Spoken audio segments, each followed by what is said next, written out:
Hey guys, what's up? What's going on? It's your girl Nika of Traveling with Nika, and we are going to be talking about Jordan.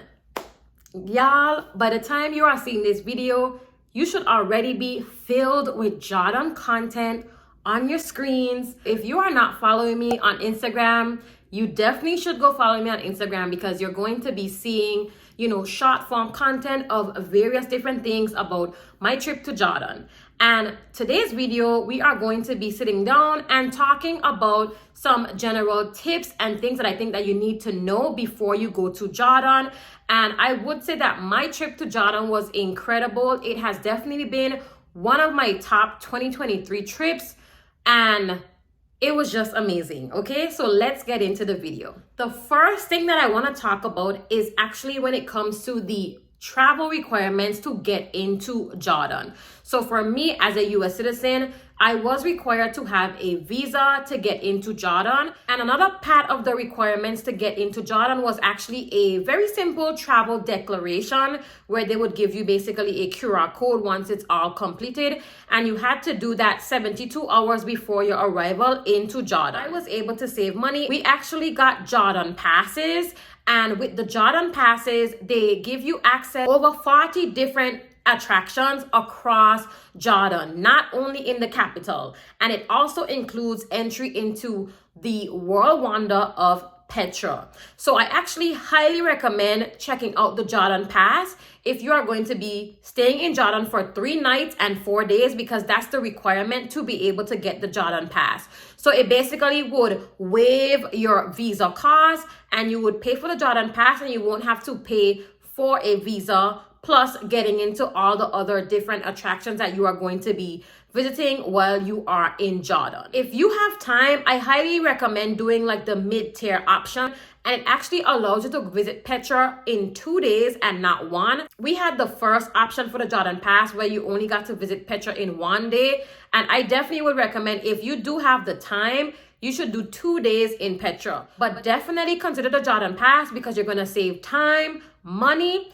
and it also helps you to expedite your entry into the country, because when I arrived into Jordan, I was actually able to go to a different line once I deplaned. And you can complete the Jordan Pass online, and I will leave the link for that in the description box. One of the things that I want to talk about my Jordan experience really quickly is I was a little uncomfortable during our first full day in Jordan, which was when we were still in Amman, which is the capital. As a Black person, I know when I travel to different places abroad, I could be asked for like photos, or I could be maybe touched or stared at and things like that. But I also feel that everyone also has a right to maybe not want to take photos or not want to be touched, right? So during our time in Amman, actually, at the amphitheater that we visited, there were children and also adults that wanted to take pictures with us. It was a group of Black women and they wanted pictures. Some of the girls did not mind and they actually took pictures with them, no problem. A few of us did not want pictures, including myself.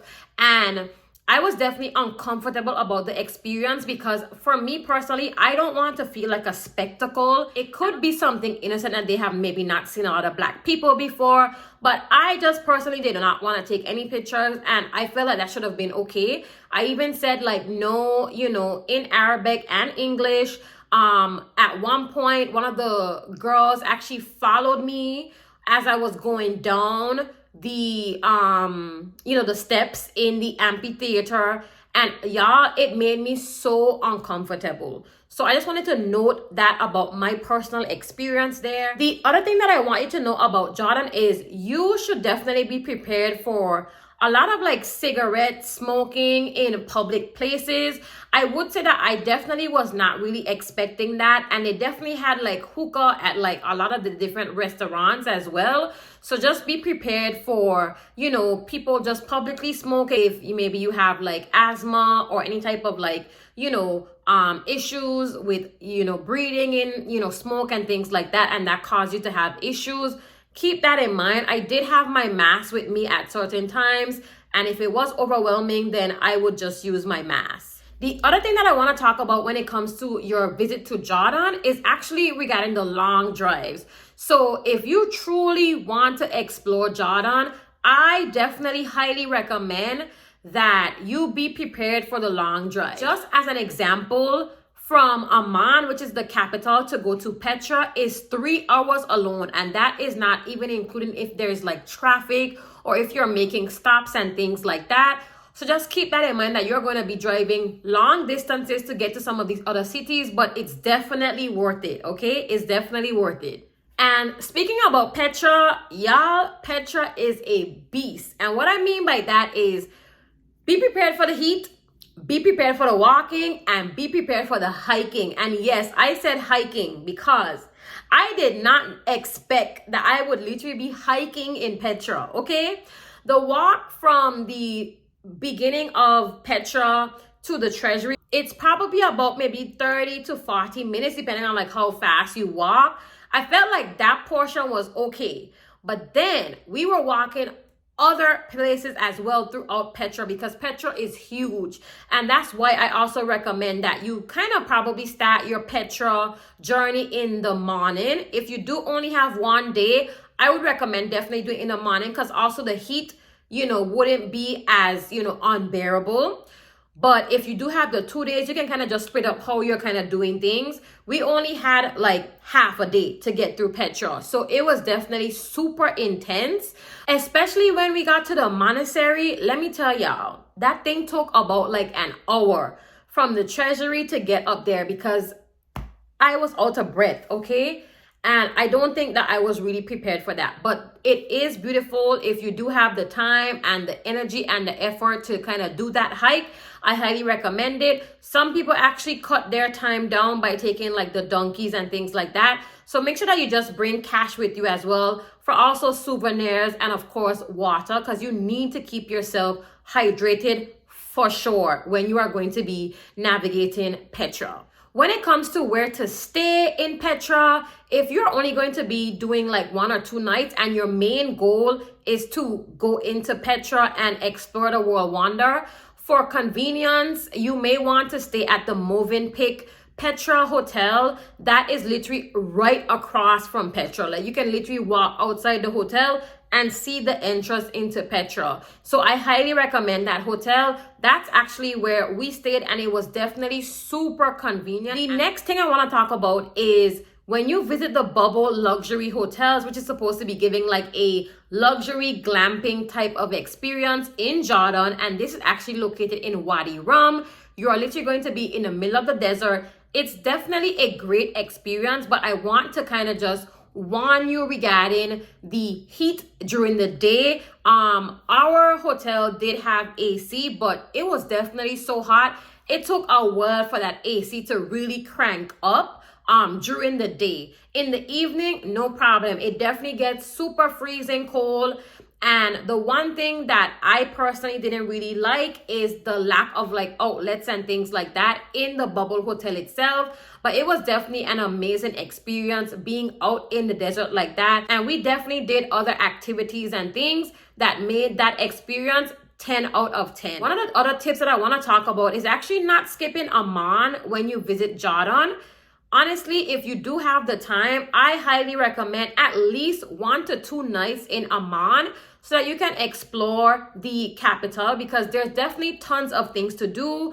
Food tours, we visited the mosque, we were able to go to the Amman Citadel, the amphitheater, etc. So I highly recommend not skipping out on Amman. And we also visited the famous Rainbow Street when we came back for our last night in Jordan. So yes, don't skip Amman. The next thing that I want to talk about is Jordan is one of the countries where your US dollar does not go a long way for those who are going to be, traveling from the US, or if your country uses the US dollar. Yeah, it does not go a long way. The Jordanian dinar is actually stronger than the US dollar. So it's like 1 JD to about, I think like 70, maybe 75 cents USD. So let's say that you exchange, 100 US dollars, you're only going to get back about 70 something JDs. So just keep that in mind for budgeting purposes and planning purposes for your trip. One of the similarities that Jordan had with Egypt, for example, is when it came to alcoholic beverages. So of course, this is located in the Middle East. It is geographically on the Asian continent, but it is the Middle East, of course. So you are not going to be finding much alcoholic beverages at like restaurants and things like that.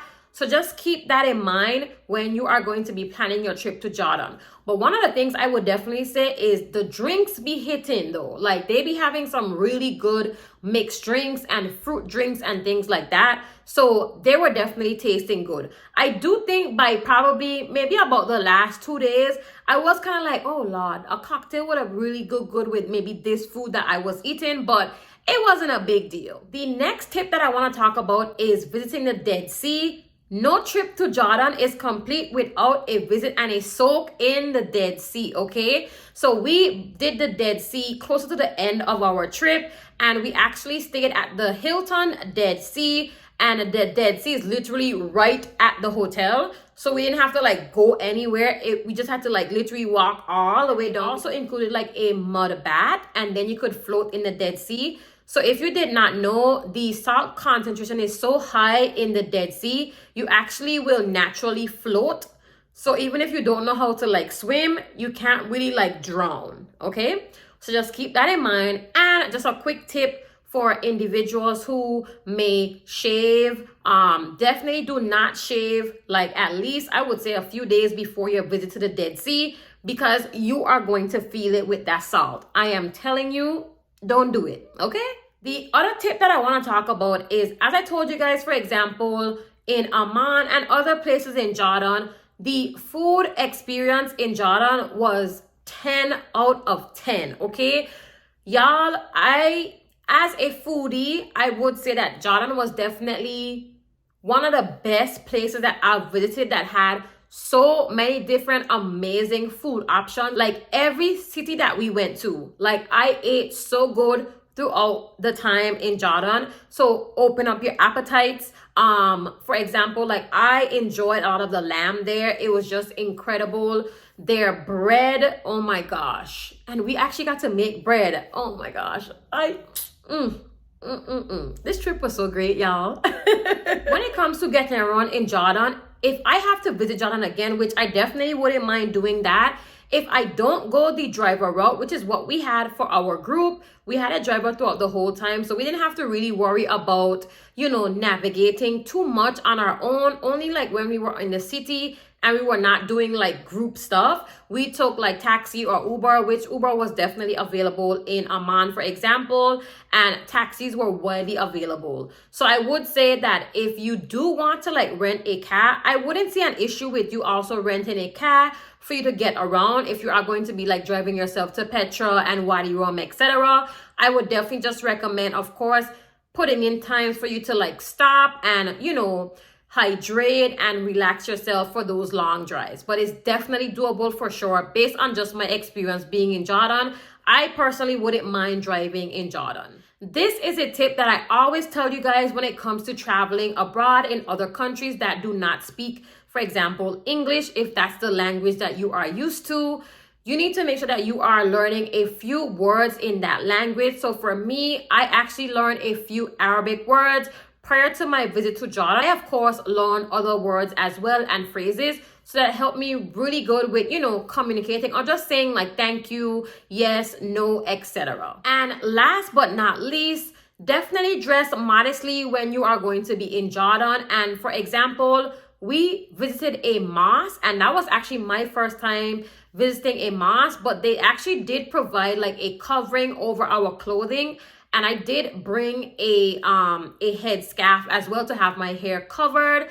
And they did have options to, cover your hair and things like that, because you want to always be respectful of the culture and the customs of the countries that you are going to be visiting. And honestly, for my first visit to the mosque, it was definitely a great experience. So that's all I have for today's video regarding some tips and general things that I feel that you should know about my personal experience to Jordan. And I think that these tips are definitely going to be helpful for you for planning your trip to Jordan. I highly recommend Jordan as a country. As I said, it was a 10 out of 10 experience, and I hope you guys learned something from this video. See you guys on the next one. Bye.